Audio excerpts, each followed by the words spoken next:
Bismillahirrahmanirrahim. Mechanism of enzyme action. As we have discussed that all metabolic reactions are catalyzed by enzymes. हमें पता है कि सारे metabolic reactions को catalyze मतलब speed up, catalyze करने का काम enzyme करते होते हैं. During these reactions, the substrate bind to active site of the enzyme. होता क्या है रिएक्शन में, enzyme कैसे काम करता है? इस तस्वीर को देखें. जो सबस्ट्रेट है वो एंजाइम की एक्टिव साइट में एंटर हो जाता है, उसके साथ बाइंड हो जाता है, जुड़ जाता है, और उससे जो एक स्ट्रक्चर बन जाता है उसको कहते हैं एंजाइम सबस्ट्रेट कॉम्प्लेक्स. फिर एंजाइम उस सबस्ट्रेट के ऊपर एक्ट करता है और उसको कन्वर्ट कर देता है प्रोडक्ट में. तो अब वो प्रोडक्ट देखें जुड़ा ही हुआ है उसके अंदर, अभी वो अलग नहीं हुआ, तो हम इसको कहते हैं एंजाइम प्रोडक्ट कॉम्प्लेक्स. फिर उसके बाद वो अलग हो जाता है प्रोडक्ट एंजाइम से. तो पहले था हमारे पास एंजाइम और सबस्ट्रेट, फिर वो सबस्ट्रेट एंटर हो गया एंजाइम की एक्टिव साइट में और बन गया एंजाइम सबस्ट्रेट कॉम्प्लेक्स. एंजाइम ने उस सबस्ट्रेट को प्रोडक्ट में कन्वर्ट कर दिया, तो उससे स्ट्रक्चर बन गया एंजाइम प्रोडक्ट कॉम्प्लेक्स, और बाद में वो प्रोडक्ट अलग हो गया. The quantity and shape of enzyme remain same before and after chemical reaction. Enzyme को कोई फ़र्क नहीं पड़ता होता केमिकल रिएक्शन से पहले न बाद में. एंजाइम की ना मिकदार बदलती होती है ना उसकी शेप बदलती होती है. एंजाइम वैसा का वैसे ही रहता है, जैसे आप इस तस्वीर में भी देख सकते हैं. जैसा एंजाइम पहले था बाद में भी एंजाइम वैसा ही है. तो एक एंजाइम बार बार भी यूज़ हो जाता है. अब एंजाइम के एक्शन को एक्सप्लेन करने के लिए दो मॉडल्स हैं हमारे पास.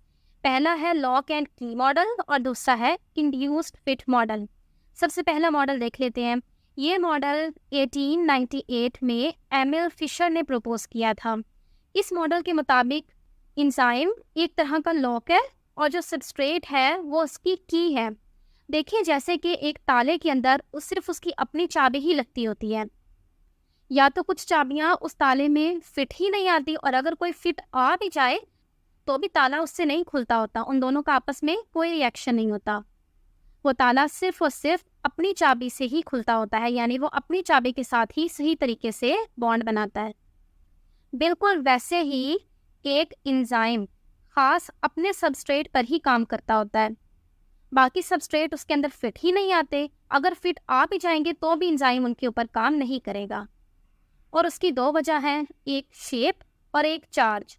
शेप तो हमें साफ साफ पता ही है कि जैसी एक्टिव साइट की शेप होती है सबस्ट्रेट की भी वैसी शेप होती है. दोनों की शेप्स आपस में कॉम्प्लीमेंट्री होती हैं. कॉम्प्लीमेंट्री मतलब होता है मैच करना.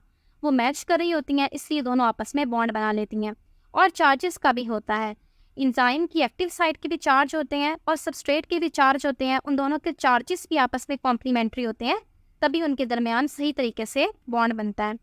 तो इसलिए एंजाइम खास सिर्फ अपने ही सबस्ट्रेट को कैटालाइज करते हैं. दूसरा मॉडल है इंड्यूस्ड फिट मॉडल, जो कि कोशलैंड ने प्रपोज किया है 1959 में. ये मॉडल कहता है कि एक्टिव साइट थोड़ी सी फ्लेक्सिबल होती है, और जब एंजाइम आकर उस एक्टिव साइट के साथ अटैच होता है तो वो थोड़ा सा चेंज करता है उस एक्टिव साइट को, अपने मुताबिक उसको चेंज करता है. जैसे कि इस तस्वीर में देखें, एक्टिव साइट की शेप बिल्कुल मैच नहीं कर रही है सबस्ट्रेट के साथ. जब सबस्ट्रेट आकर उसमें अटैच हुआ है तो वो शेप थोड़ी सी बदल गई, यानी कि वो शेप उसकी फ्लेक्सिबल है. सबस्ट्रेट के आने की वजह से जैसा सबस्ट्रेट था उसने अपने आप को उसके मुताबिक ढाल लिया. तो ये था हमारा topic mechanism of enzyme action. अस्सलामु अलैकुम.